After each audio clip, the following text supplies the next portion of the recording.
E aí, pessoal, tudo bem com vocês? Conforme prometido, hoje mais uma aula, hoje tratando de um dos tópicos talvez mais importantes hoje para a prova do Enem, talvez para provas de concursos públicos, que é a parte de raciocínio lógico quantitativo, tá? A gente vai trabalhar aí os problemas de contagem, tá? Mais conhecido, né, nos livros de ensino médio como análise combinatória, tá? Então, eu vou mostrar para vocês aqui um resumo, tá? Do que você precisa saber para entender direitinho a parte de contagem de análise combinatória, porque isso será necessário para o nosso estudo posterior, que é o estudo das probabilidades, tá bom? Então, antes de mais nada, lembrar a vocês que essa aula está sendo transmitida ao vivo pelo Facebook, tá? E quem estiver assistindo ao vivo pode interagir com a gente, tá? Pode enviar dúvidas que eu vou esclarecer aqui com vocês, tá? Posteriormente, essa aula também estará disponível no YouTube, tá? No meu canal do YouTube, vocês podem ver aqui no rodapé do nosso vídeo, tá? Tanto o meu endereço de Instagram, como também como me encontrar no YouTube, tá? Quem tiver no YouTube, eu peço, dá lá uma inscrevida no canal, se inscreve no canal, clica no sininho, tá? Porque aí você vai ficar sabendo em primeira mão sobre todos os lançamentos de vídeos que serão feitos lá, beleza? Falando especificamente do assunto, falando especificamente de análise combinatória dos problemas de contagem, a gente vai entender que esse estudo de análise combinatória, ele vai mostrar para a gente algumas técnicas que a gente pode utilizar quando necessita realizar contagens, tá? E aí eu já gosto de desmembrar esses problemas de contagens em dois grandes blocos, que são, número um, os problemas mais simples, que a gente pode enumerar as possibilidades ou criar um padrão, tá? Uma espécie de uma regra, são normalmente as contagens mais simples. E para as contagens mais complexas, para as contagens mais avançadas, a gente vai utilizar duas técnicas específicas de cálculo, tá bom?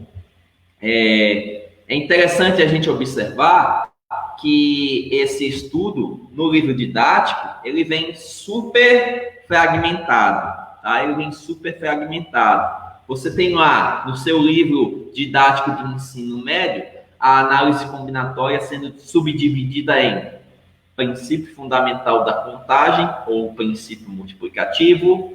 Aí vem arranjo, que pode ser arranjo simples ou arranjo com repetição de elementos.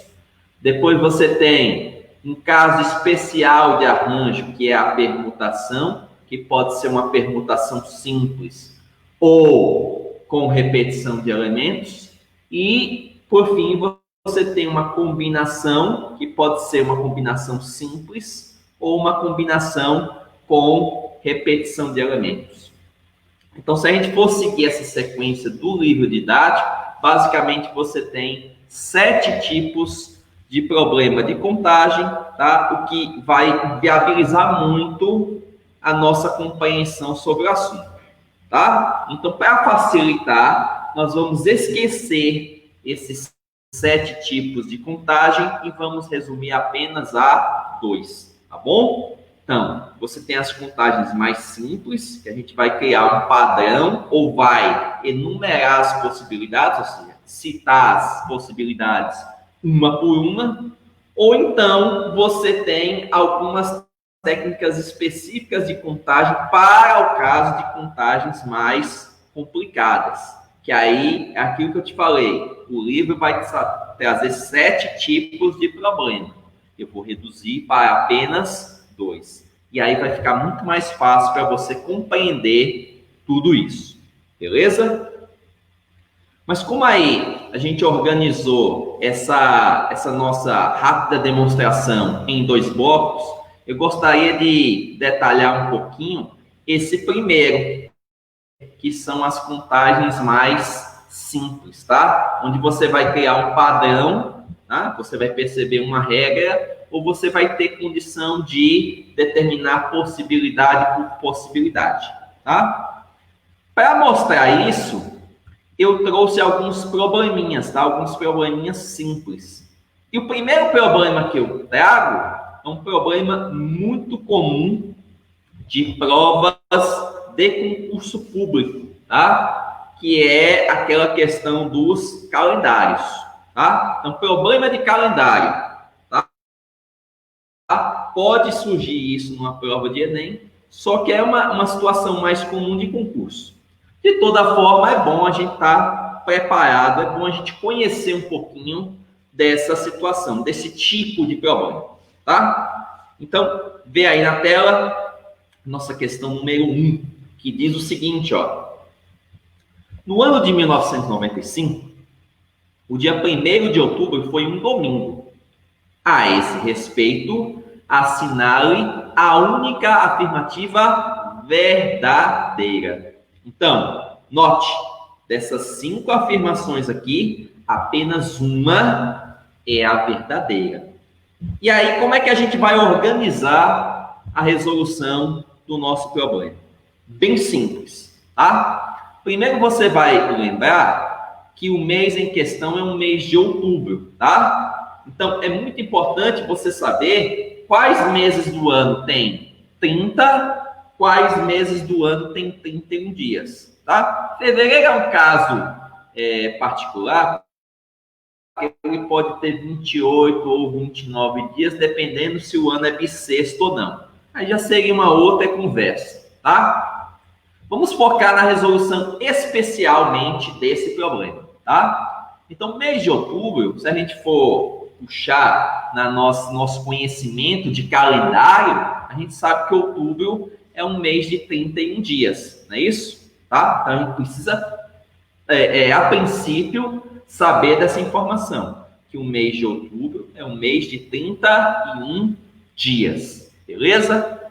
Outra coisa que você vai ter que observar é que o primeiro dia desse mês cai num domingo.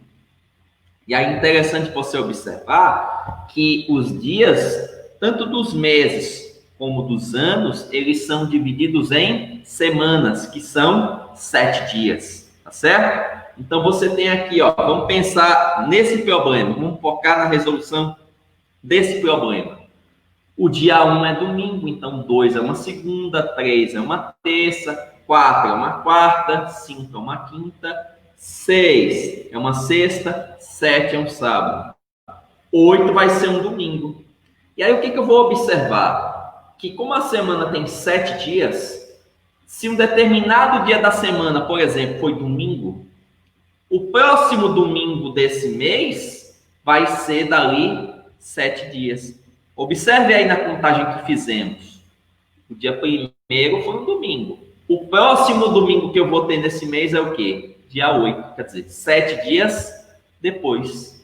E o domingo seguinte a esse dia 8 vai ser o quê? 8 mais 7, 15. Então, você pode começar o teu problema, pode começar a organizar o teu problema dessa maneira. Ou ainda, seguindo essa ideia, seguindo esse raciocínio, você pode montar o calendário, tá? Para tornar as coisas mais rápidas, eu já coloquei o calendário aqui, ó, dentro daquela lógica que eu trouxe para vocês, tá vendo, ó? O dia 1 é domingo, 2 é segunda, e aí assim sucessivamente. Ó, se 1 é domingo, próximo domingo dá os 7 dias, mais 7 dias outro domingo. E o mesmo que ocorre para os domingos, ocorre para segundas, terças, quartas, quintas, sextas e sábados, tá? Então, se você puder rapidamente montar esse calendário, já facilita bastante. Wagner, preciso montar ele inteiro? Se você quiser, sim. Mas se você quiser ganhar o tempo, você pode montar esse calendário parcialmente só para satisfazer os itens ou para verificar os itens que você quer analisar. Onde a gente sabe apenas um desses itens é o item verdadeiro. Beleza? Então, apenas um desses itens é o item verdadeiro. Então, vou colocar aqui o nosso calendário de volta e, tendo essa preocupação de montar o calendário, a gente já vai analisar cada item. Começando do item A, que diz que o dia 19 foi uma quarta-feira. Então, localiza aqui, ó, 19 não é uma quarta-feira, é uma quinta. Então, ele já está fora. Letra B, houve 4 terças-feiras em outubro de 95. Eu vou olhar aqui, ó. E detalhe, esse é um item que foi colocado aí de propósito. Porque se o cara se distrai e pensa, por exemplo, em outubro como um mês de 30 dias, com certeza ele vai marcar essa daqui como correta. Porque, veja, a última terça-feira do mês é 31, tá? Então, se você, por um acaso, não lembrar que outubro é um mês de 31 dias, você já vai ser induzido a responder letra B. Se você sabe que outubro tem 31 dias, então você já vai ver que essa daqui não procede. Porque, veja, nós temos 5 terças-feiras nesse mês, tá? Então, não é a letra B, mas eu posso ser induzido ao erro se eu não prestar atenção nesse detalhe. Se eu não prestar atenção no detalhe que o mês em questão é outubro e que ele tem 31 dias e não 30, como por exemplo, setembro é um mês de 30 dias e novembro também é um mês de 30 dias, tá? Então, se eu der essa vacilada aí, eu já perco o problema. Letra C. Houve 5 sábados em outubro de 1995. Procure aqui nos sábados e veja só 4. Então, não é a letra C. Letra D. O último dia de outubro foi uma segunda-feira. E aí, esse é um outro item que reforça a ideia do vacilo. Também é uma questão que pode te induzir ao erro. Porque se você pensou outubro como sendo um mês de 30 dias, certamente você vai considerar essa aqui verdadeira também. Certo? E aí pode te induzir ao erro. Então não é ela também. É um item que te induz ao erro. Não é um item correto, mas ele te induz ao erro. Se você não estiver bem atento em mínimos detalhes da questão. E aí, logicamente, se a gente já eliminou os 4 primeiros itens, obviamente que a resposta só pode estar na letra E, onde de fato ele diz, ó, a última terça-feira de outubro foi o dia 31. E confere, ó.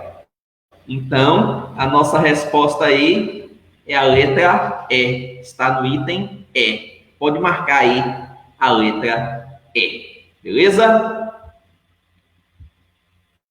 Percebe aí, é uma questão fácil, é uma questão bem simples, só que ela tem alguns detalhezinhos que se você não prestar bastante atenção, você acaba se passando.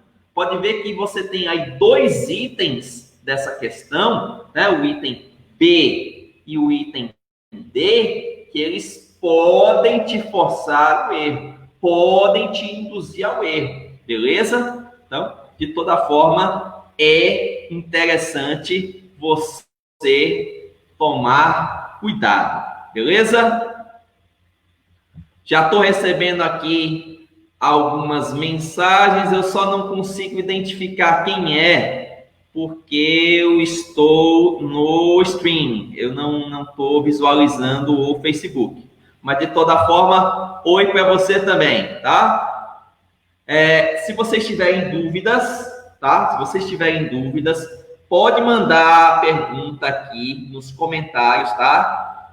E aí eu vou ter condição de responder vocês, ok? Vamos prosseguir aqui. E eu vou colocar mais um probleminha bem simples para vocês, que é o problema número 2. Vai aparecer aqui na tela, ó.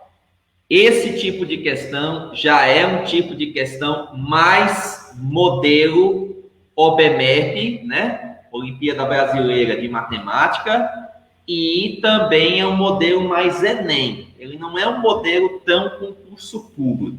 Ele é um Enem e OBMEP, tá? Então ele diz assim, ó: uma fábrica armazena sua produção em caixas do mesmo tamanho, que são numeradas na ordem 1, 2, 3, 4 e arrumadas em 6 colunas, primeira, segunda, terceira, quarta, quinta e sexta, conforme a figura abaixo.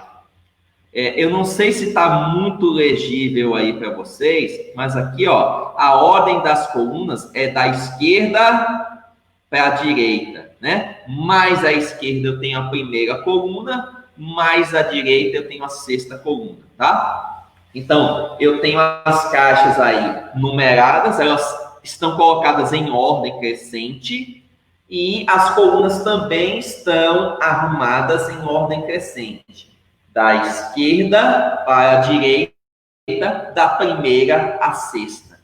E aí eu quero saber onde está a caixa de número 2007 se eu seguir essa arrumação. E aí você vai perceber que, diferente do problema do calendário, onde você precisou enumerar os dias da semana, ou seja, citá-los um por um, aqui você vai criar um padrão, tá? Aqui você vai criar uma regra. E que regra é essa?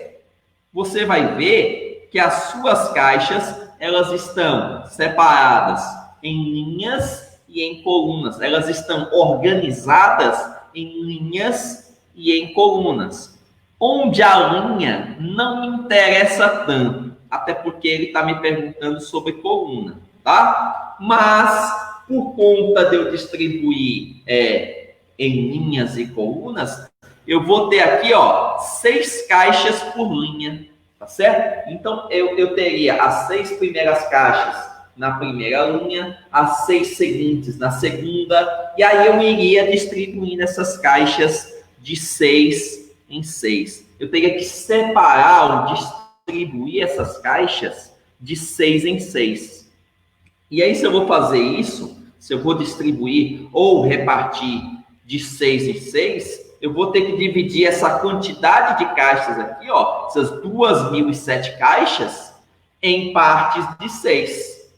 E aí, eu vou dividir essa quantidade por 6. Note que as caixas, elas estão organizadas sempre na mesma sequência e sempre na mesma ordem, né? Em cada linha, a primeira caixa fica na primeira coluna, a segunda na segunda, a terceira na terceira, e assim até chegar na sexta coluna. Então, sempre está seguindo essa mesma ordem. Então, elas estão colocadas em ordem crescente e obedecendo sempre a mesma ordem de colocação nas colunas, certo?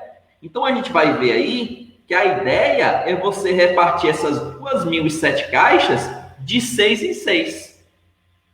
E aí, quando eu faço essa divisão, 2.007 por 6, eu vou ter aqui, já fiz a divisão aqui, para a gente não perder tempo, vai dar 334 e sobrar 3.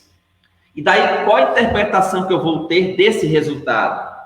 Eu vou entender que essas caixas, elas são distribuídas de 6 em 6, eu vou ter 334 divisões de 6, ou seja, 334 linhas completas, e ainda vai me sobrar 3 caixas. Ou seja, se eu quiser saber a exata posição dessa caixa, ela vai estar na linha seguinte a 334, ou seja, ela estaria na linha 335, na terceira posição. Porque se sobram 3 caixas, a primeira vai na primeira coluna, a segunda vai na segunda e a terceira iria na terceira coluna. Então, se eu quiser saber com exatidão, né, com precisão, a localização dessa caixa, ela estaria na linha 335. Por quê? Porque eu tenho 334 linhas completas, com 6 caixas cada, e mais 3 caixas que sobraram, que vão na linha seguinte. Então, ela está na linha 335, na coluna de número 3. Então, veja que você criou uma padronização, você criou aí uma regra, uma condição geral para saber onde cada caixa está, em qual linha e em qual coluna cada uma das caixas da arrumação estará. Nesse problema aqui, a preocupação é saber somente a coluna. Ele não quer saber a linha, mas ainda assim, pelo que nós temos aí de informação do problema, daria sim também para saber em qual linha ela está, tá? No caso aí, nossa resposta vai estar no item C. É a terceira coluna, por quê? Porque vão sobrar 3 caixas e essas 3 caixas elas vão ter que ser colocadas obedecendo a uma ordem. Que ordem é essa? A primeira caixa na primeira coluna, a segunda na segunda coluna e a terceira e última na terceira coluna. Então, pararíamos de arrumar essas 2.007 caixas na coluna de número 3. Beleza? Prestar atenção que nesse caso, ó, a primeira está na primeira, a segunda na segunda, a terceira na terceira. Se por acaso ele tivesse arrumado da direita para a esquerda, então você teria que contar também da direita para a esquerda. Aí seria a primeira aqui na sexta, a segunda na quinta, a terceira na quarta. Aí a letra A seria a correta. Letra A só seria correta se essa arrumação, ao invés de ser da primeira para a sexta coluna, ela fosse, por exemplo, da sexta para a primeira, tá? Então, você tem que perceber qual é a arrumação que você tem aqui em cada linha, em cada fileira, para você saber exatamente onde você vai colocar a sua caixa, tá? Essa sobra de 3 aqui, você tem que saber exatamente onde vai a terceira caixa. Tudo bem? Tranquilidade aí? Questão muito fácil, tá? É só você observar direitinho qual é a regra, qual é a padronização, qual é o modelo que se usou para fazer aquela arrumação das caixas. Tudo bem? Beleza? Coloquei esses 2 probleminhas aí para vocês, só para vocês terem uma noção de como é que a gente vai resolver esses problemas usando enumeração, tá bom? Usando essa padronização, tá bom? Tranquilo? Continuando aqui, agora a gente vai analisar os problemas mais complexos, vamos dizer assim. As contagens um pouquinho mais elaboradas, um pouquinho mais complicadas. E aí a gente vai pensar não em 7 tipos de problema, mas em apenas 2 deles, tá? Nós vamos pensar apenas 2 moldes, 2 modelos de problema, tá? O primeiro deles, a gente vai chamar de arranjo, tá? Então, o que caracteriza uma contagem que a gente chama de arranjo? O arranjo é um tipo de problema, um tipo de contagem onde a ordem dos elementos ela vai ser levada em consideração, tá certo? Então, toda vez que você tem um problema de arranjo, você tem uma ordem sendo considerada naquele problema, beleza?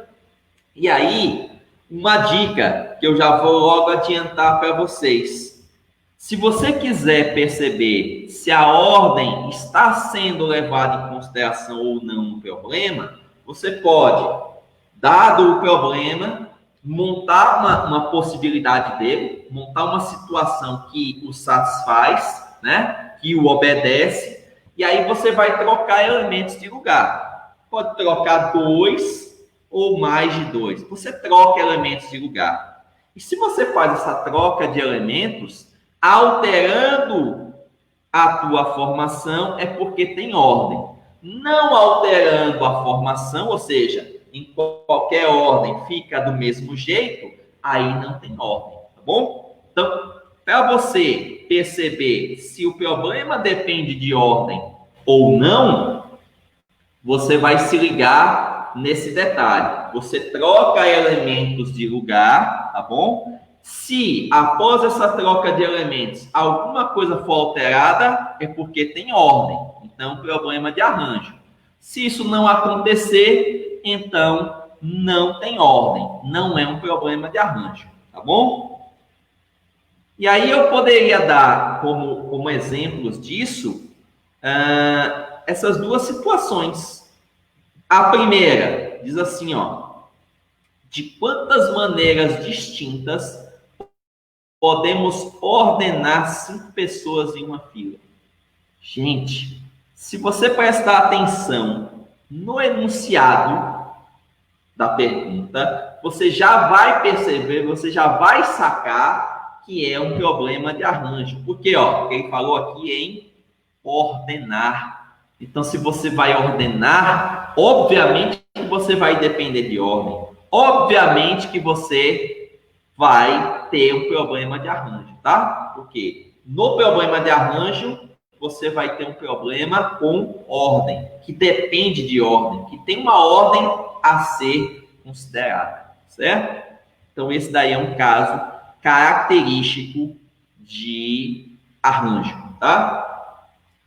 Outro exemplo aqui, ó, ele diz assim, ó: quantos números de 3 algarismos distintos, 3 algarismos diferentes, podemos usar formando o sistema, o sistema de numeração decimal? Quantos números de 3 algarismos distintos eu posso ter usando os algarismos do sistema de numeração decimal, certo? Também é um problema de arranjo, tá? Veja que com um pouco de experiência, só lendo o enunciado você já saca se o problema é de arranjo ou não, tá? Mas vamos partir da ideia que você ainda não tem essa habilidade toda. Então, vou te ajudar. Vamos imaginar, nesse primeiro caso, que as 5 pessoas na fila sejam A, B, C, D e E, tá bom? E aí, a gente vai pensar assim: a fila, ela depende de ordem, tá? Então, nesse primeiro momento, nessa situação aqui do lado esquerdo, A é o primeiro da fila, B é o segundo, C é o terceiro, D é o quarto, E é o último. Note que da esquerda para a direita, eu troquei a posição de C e D. Notaram aí que eu troquei apenas a posição de C e D? E observe que a fila mudou. Apesar de ter as mesmas 5 pessoas, apesar da fila continuar sendo formada pelas mesmas 5 pessoas, note que nessa daqui da esquerda, ó, C ocupava a terceira posição da fila e D a quarta posição da fila. Enquanto que na direita, D é o terceiro da fila e C é o quarto da fila. Ou seja, mesmo tendo as mesmas pessoas, mas se você mudar a ordem delas, se você mudar a posição delas na fila, você altera a fila, não é isso? Se você tem 5 pessoas na fila e você troca pelo menos 2 delas de lugar, você já muda a formação da fila, você já muda o jeito de organizar a fila. Então, Quando isso acontece, quando você faz essa troca de elementos e essa troca de elementos altera a formação, você passa a ter uma fila diferente da anterior, é uma característica do problema de arranjo, tá? Todo problema de arranjo é um problema que depende de ordem. Tranquilo? Beleza? E aí o mesmo teste a gente pode fazer para o problema 2. Vou colocar aqui uma situação do problema 2, onde ele está querendo formar números de 3 algarismos distintos, de 3 algarismos que não se repetem. Então, você vai ter aqui, ó, 7, 5 e 4, né? 754. E da esquerda para a direita, eu troquei a posição do 5 e do 7. E aí, quando eu troquei a posição do 5 e do 7, o número mudou para 574. Então, note, assim como no problema da fila, são os mesmos 3 algarismos, são os mesmos 3 elementos, só que por conta da ordem, por causa desse problema depender de ordem, se você trocar a posição deles, você altera a formação.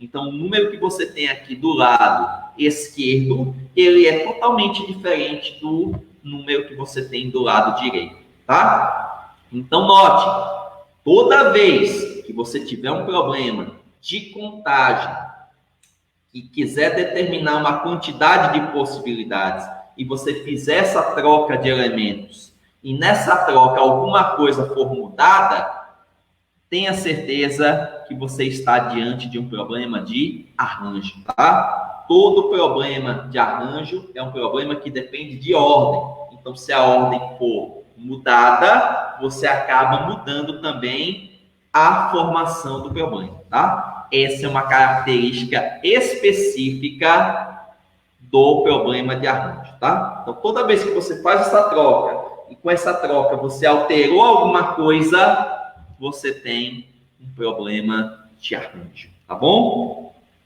Agora, por outro lado, se essa ordem não é importante, você vai ter um problema de combinação.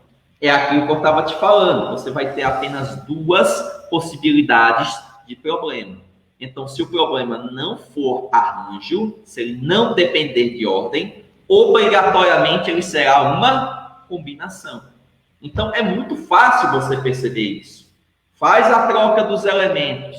Alterou alguma coisa? É porque tem ordem, será um arranjo. Fez essa troca, não mudou absolutamente nada, então o problema não depende de ordem e vai ser uma combinação, tá bom? E aí você vai perceber muito fácil que se não for um caso, será o outro. Como, por exemplo, esse problema aí, ó. Determine a quantidade de formas diferentes de escolher em um grupo de 8 pessoas, 3 delas para fazer parte de uma comissão, de um grupo.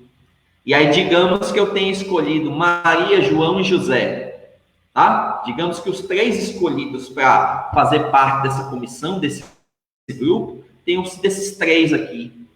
Se eu troco eles de lugar, ó, veja que da esquerda para a direita está tudo mudado em relação às posições, essa comissão passa a ser formada por João, José e Maria. Ou seja, continua sendo o mesmo grupo, porque nesse grupo não foi dito que cada um dos 3 tem uma responsabilidade ou um cargo, uma função diferente. Então, o importante aqui nesse problema não é em que posição você vai ser escolhido, mas sim o fato de você ser escolhido. Pode ver que se eu digo que um grupo é formado por Maria, João e José, ou por José, João e Maria, ou por João, José e Maria, eu estou citando sempre as mesmas 3 pessoas e, consequentemente, eu estou citando o mesmo grupo. Então, você percebe que, nesse caso aqui, a ordem não é importante. Agora, presta atenção, se liga num detalhe, que esse mesmo problema, eu poderia transformá-lo em um arranjo. Como assim, Wagner? Como é que eu poderia transformar essa mesma situação em um arranjo? Eu poderia dizer assim, ó, que eu vou escolher dessas 8 pessoas, 3 delas, onde uma delas vai ser o presidente da comissão, o outro vai ser o vice-presidente e o terceiro vai ser o porta-voz. Então, poderia, dentro dessas 3 posições, dentro desses 3 cargos, dar uma atribuição diferente para cada um. Então, poderia dizer assim, ó, o primeiro escolhido vai ser o presidente, o segundo escolhido vai ser o vice-presidente e o terceiro escolhido será o porta-voz. Então, note, um problema que a princípio não dependia de ordem, eu posso criar um jeito aqui, eu posso criar uma condição extra que faz com que ele passe a ter uma ordem, passe a depender de uma ordem. E quando ele passa a depender de uma ordem, ele deixa de ser combinação para ser um arranjo, tá? Então, a gente tem que prestar muita atenção e, na dúvida, sempre fazer esse teste aqui, tá? Neste exemplo B1, como ele quer simplesmente escolher as 3 pessoas, e aí subentende-se que cada uma delas vai ter a mesma importância nesse grupo, então a ordem não importa. Agora, se cada uma dessas 3 passasse a ter uma importância diferente no grupo, um cargo diferente, por exemplo, aí eu já estaria atribuindo uma ordem a esse mesmo problema, tá? Quando eu atribuo uma ordem, quando esse problema passa a depender de uma ordem, ele passa a ser um arranjo. Enquanto ele não depende de ordem, ele vai ser uma combinação. Tranquilo? Então, dicasinhas muito minuciosas que podem fazer muita diferença na hora que você for interpretar um problema de contagem, tá bom? Problema 2, a situação 2. Determinar a quantidade de resultados distintos possíveis no sorteio da Mega Sena. E aí você vai lembrar que, inclusive, eu fiz um videozinho, tá aqui na sala de aula virtual do Facebook, tá postado no YouTube, onde eu falava especificamente do jogo da Mega Sena. Onde nesse jogo da Mega Sena são 60 dezenas e eu vou sortear 6 delas. E aí, ó, veja, vamos simular aqui um sorteio. As dezenas seriam 05, 15, 53, 32, 27, 48. Se eu pegar essas dezenas aqui e colocá-las em ordem crescente, o resultado continua sendo o mesmo. Por quê? Porque o importante no jogo na Mega Sena não é a ordem na qual as dezenas saem, e sim quais as dezenas que saem, quais as dezenas que são sorteadas. Então, como nesse caso aí é um problema que não depende de ordem, ele é um problema de combinação, tá? É um problema característico de combinação, beleza? Então, resumindo, é um problema que depende de ordem, arranjo. Não depende de ordem, combinação. Como é que eu faço para perceber se depende ou não de ordem? Faz esse teste aqui, gente, toda vez. Coloca uma informação do problema e troca elementos de lugar, 2 ou mais. Se após essa troca alguma coisa mudar, tem ordem, é arranjo. Se não mudar nada, não tem ordem, é uma combinação, tá? Muito fácil e é um problema que vocês vão ter que analisar muitas vezes, principalmente em prova de Enem, tá? Que de uns anos para cá vem sendo algo bastante requisitado, tá? Então, essa diferença, essa distinção entre arranjo e combinação, ela é muito importante para você resolver uma série de problemas, uma porção de problemas que vem sendo cobrados aí na prova do Enem, beleza? Dando uma continuada aqui, eu vou agora mostrar, já mostrei, obviamente, quando que o problema é caracterizado arranjo, quando que ele é caracterizado combinação. E agora eu vou mostrar para vocês como é que eu vou calcular um arranjo, como é que eu vou calcular a combinação. Então, note, até agora a gente aprendeu o que é um arranjo, aprendeu o que é uma combinação. Então, a gente já sabe diferenciar o problema de arranjo do problema de combinação, tá bom? Sabendo disso, agora eu vou aplicar a técnica específica para cada um, tá? Então, no caso de arranjo, eu vou utilizar um princípio que é chamado princípio fundamental da contagem, tá? Que alguns livros chamam ele de PFC, que são as iniciais do nome, né? Princípio fundamental da contagem. Pode ser chamado de PFC ou ainda de princípio multiplicativo. Por que princípio multiplicativo? Porque você vai fazer uma multiplicação, tá bom? Então, todo problema de arranjo, você vai utilizar o princípio fundamental da contagem, ou PFC, ou princípio multiplicativo. É tudo a mesma coisa, tá? Mas vamos lá. O que é esse princípio fundamental da contagem? Tá aqui, ó. Consiste em determinar a quantidade de possibilidades para cada elemento no agrupamento e depois multiplicar esses valores. Traduzindo, você quer escolher, sei lá, no caso do problema da fila lá, são 5 pessoas que você vai arrumar na fila. Então, são 5 elementos. Você vai ver de quantas maneiras você pode escolher o primeiro da fila, depois o segundo, depois o terceiro, o quarto e o quinto. Certo? No caso do problema lá de formar números com 3 algarismos distintos, a gente sabe que o número de 3 algarismos distintos, ele tem centena, dezena e unidade. Então, vou ver de quantas formas eu posso escolher a centena, depois a dezena, que não pode ser a mesma da centena, e depois de quantas vezes eu posso utilizar a unidade, de quantas maneiras eu posso escolher a unidade, que não pode ser o mesmo elemento nem da centena, nem da dezena.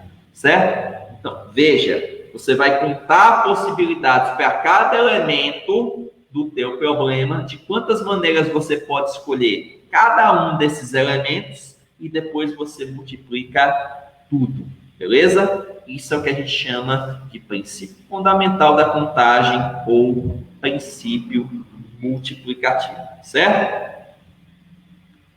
Assim é que a gente calcula arranjo. E aí, vamos voltar lá para aqueles 2 exemplos que nós citamos nas telas anteriores. Eu quero ordenar 5 pessoas numa fila. Então, vou ter que saber de quantas maneiras eu posso escolher a primeira da fila, e a segunda, e a terceira, e a quarta, e a última. Vamos começar pela primeira. Para a primeira, eu tenho aqui, ó, 5 possibilidades.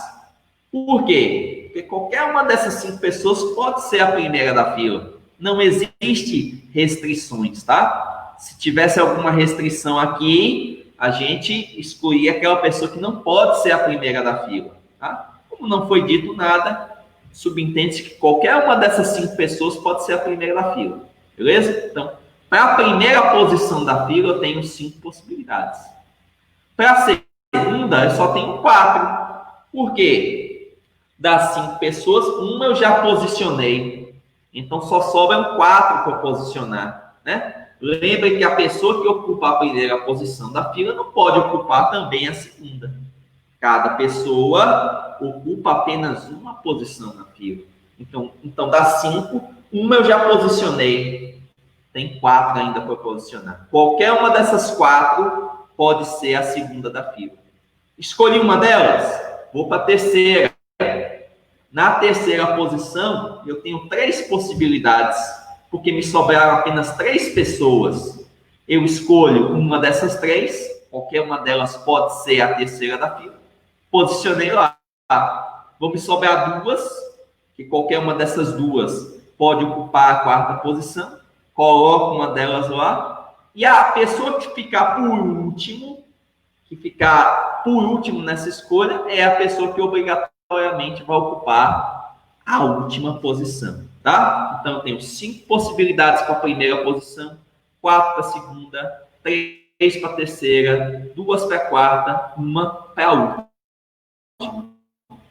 Contei a quantidade de possibilidades para cada elemento, para cada posição da fila, multiplico tudo, porque o princípio é multiplicativo, e aí chega à conclusão de que são 120 maneiras diferentes de arrumar essas pessoas, de ordenar essas pessoas nessa fila. Tá bom?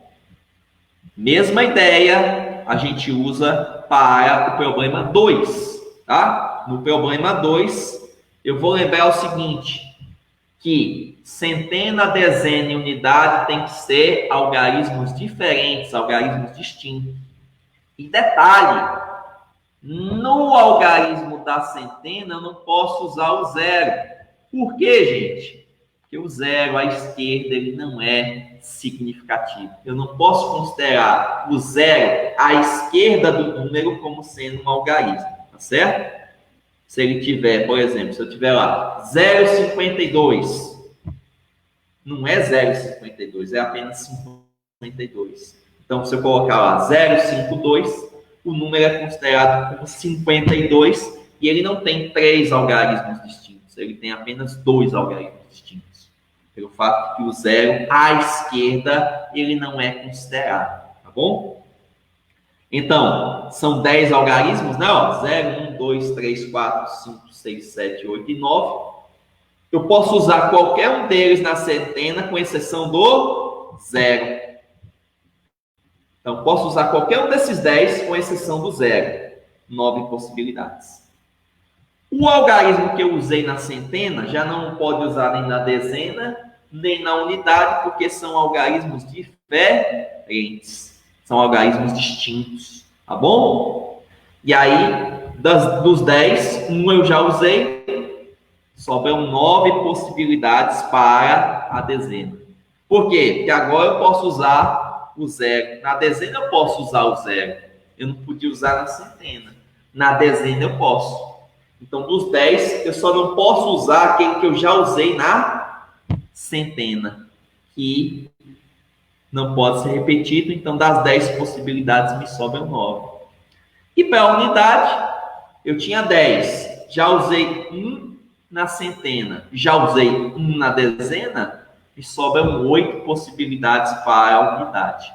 Então, tenho 9 possibilidades para a centena, 9 para a dezena e 8 para a unidade. Ao todo, 648, porque eu vou contar as possibilidades para cada posição e vou multiplicar tudo. Tranquilo? É isso que a gente usa no princípio fundamental da contagem, também chamado de PFC ou princípio multiplicativo, tá bom? Ele vai ser aplicado em problemas de arranjo, tá? Ele só pode ser aplicado em problemas de arranjo, tá? Fique claro isso. Só posso usar o PFC ou o princípio multiplicativo quando o problema for de arranjo. Legal? Só para a gente finalizar a ideia por hoje, né? A nossa conversa de hoje, eu vou agora mostrar como é que você vai calcular as combinações. Já mostrei que o arranjo é calculado pelo princípio multiplicativo e agora eu vou mostrar para vocês como calcular a combinação. Beleza? Só um instantinho aqui. Agora vai. Para a combinação, você não vai usar, como já disse, o princípio fundamental da contagem. Você vai usar uma formulazinha específica, tá? Que é essa daqui, ó. A gente lê assim, ó, combinação de N elementos tomados PAP. Ou combinação de N elementos escolhidos PAP. Tá bom? que é o fatorial de n dividido pelo fatorial de p e pelo fatorial de n menos p. Tá? Para facilitar um pouco, esse n aqui no teu problema é a quantidade de elementos que você pode escolher ou que estão disponíveis para escolha. E P é a quantidade de elementos que você vai utilizar no problema, tá bom? Então, N é aquilo que eu posso usar, que eu posso escolher, e P é a quantidade que eu vou usar, que eu vou escolher, tá bom? Para não alongar muito, eu vou pular essa ideia de fatorial. Pesquisem sobre o que é fatorial, tá? Para a gente não alongar muito a aula, eu vou pular essa ideia de fatorial, dê uma estudadinha por fora, tá bom? E aí a gente já vai logo para o cálculo de combinações, tá bom? Tá aqui, ó, os dois problemas. Então, no primeiro caso, eu quero saber a quantidade de formas diferentes de um grupo de 8 pessoas, escolher 3 delas, tá? A gente viu que é um problema que não depende de ordem, e aí fica fácil, porque eu tenho 8 pessoas para a escolha, que podem ser escolhidas, mas só vou escolher 3 delas. Então vai ficar uma combinação 8, 3 a 3, tá certo? Ó, N é 8, porque eu tenho 8 elementos que podem ser escolhidos, e P é 3, porque eu vou utilizar 3 elementos. Se você lembrou da fórmula, ó, aqui é N, 8, aqui é P, 3, e aqui é N menos P, 8 menos 3, que dá 5. A ideia é você desenvolver o maior fatorial até chegar no menor ou no mais próximo, tá? No caso aqui, eu poderia desenvolver 8 fatorial até 5 fatorial, como fizemos, ou até 3. Por que eu optei desenvolver até o 5? Porque fica mais curto, tá certo? Então, ó, eu desenvolvo o 8 fatorial até chegar em 5, o 3 eu desenvolvo por completo e o 5 fatorial eu repito, tá? Vou dar uma simplificada aí, ó. Posso simplificar 6 por 3 dá 2, por 2 dá 1, né? Ó, tá aqui, ó. 6 por 3 dá 2, por 2 dá 1. E poderia cortar também o 5 fatorial de cima com o 5 fatorial de baixo. O que vai me sobrar? 8 vezes 7 dividido por 1. Todo número dividido por 1 é igual a ele mesmo. Então, fica 8 vezes 7, que dá 56. Que é a quantidade de maneiras diferentes de escolher 3 pessoas no meio de 8. No caso da Mega Sena, a gente vai ter um pouquinho mais de trabalho, porque na Mega Sena são 60 dezenas que eu posso sortear, mas só vou escolher 6 delas. Então, o número de elementos que eu tenho à minha disposição é 60. E a quantidade de elementos que eu vou utilizar é 6. Então, vai ficar uma combinação aí de 60 tomados 6 a 6. Observe, N é 60, é a quantidade de elementos que eu posso sortear, é a quantidade de dezenas que eu tenho para sortear, e 6 é a quantidade de dezenas que vão ser sorteadas. Então, na fórmula, N, que é 60, P, que é 6, e N menos P, que é 60 menos 6, ou 54. Eu posso desenvolver o fatorial de 60 até o fatorial de 54, ou até o fatorial de 6. Só que eu vou preferir até 54, porque se eu for fazer até 6, ó, vai ficar muito grande o problema, tá? Desenvolvendo até 54 já ficou grande, vocês podem ver aí. Desenvolvendo até o 6 ficaria muito mais, tá? E aí depois a gente vai dar umas simplificadas aí para reduzir. O que eu posso simplificar aí? Vamos lá. Posso dizer que 60 dividido por 6 dá 10, dividido por 5 dá 2, dividido por 2 dá 1. Ó, de novo, 60 eu divido por 6 dá 10, por 5 dá 2 e por 2 dá 1. Então, cancelou 60 de cima com 6 vezes 5 vezes 2 de baixo. Tá bom? O que mais que eu posso fazer aí? Posso dividir o 54 fatorial, certo? O que mais? Posso dividir o 57 por 3, que vai dar 19, o 56 por 4, que vai dar 14, e não tem mais o que simplificar, né? Sobrou o que aqui? 59 vezes 58, aqui você vai ter um 19, que é o 57 por 3, aqui você vai ter um 14, que é o 56 por 4, e o 55. Né? Então, 59, 58. Por que 19? 57 que eu dividi por 3. Por que 14? O 56 que eu dividi por 4. E o 55.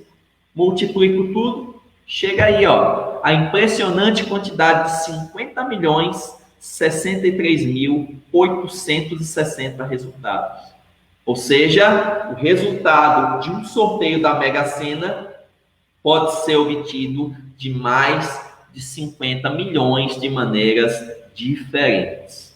Bom, então eu trouxe problemas bem simples para você perceber quanto que você tem um arranjo, quanto que você tem uma combinação e como calcular cada um desses tipos de problemas. Tá bom? Eu espero que essa nossa conversa, que essa nossa aula tenha sido bastante útil para vocês, tá? Agradeço a audiência, tá? Esse vídeo, lembrando mais uma vez que esse vídeo foi transmitido ao vivo pela sala virtual do Facebook, tá? E daqui a pouquinho ele também estará disponibilizado no meu canal do YouTube, que está indicado aqui, ó, no rodapé do vídeo, tá bom? Agradeço demais a atenção de vocês, espero que tenham gostado desse nosso vídeo e até o próximo, tá bom? Agradeço demais e tchau!